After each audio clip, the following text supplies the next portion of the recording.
Саламатсыздар ма? Кореядағы қазақстандықтар оңтүстік Корея Тэгу қаласындағы Фатима больницасында ем алып жатқан әпкеміздің бүгін қан жағдайын сұрауға келген болатынбыз.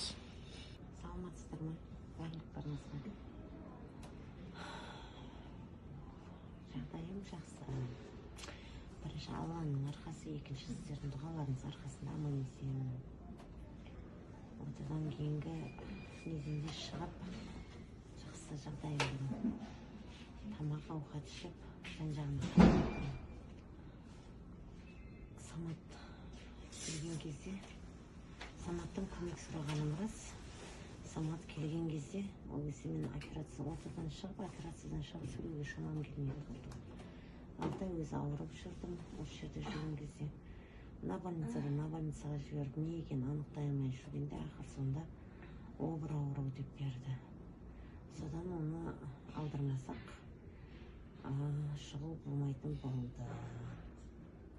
Менің Кореяда жүргеніме 2 жылдан асты. Не айтайын? Бастапқы өзім ақшамды өзім салдым. Енді қалғанына көмектесіп жүрсеңіздер деген үміттімін.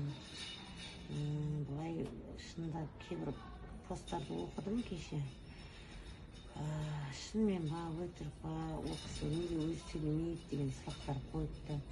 Сағат 3-те кіргеннен сағат 8-де бір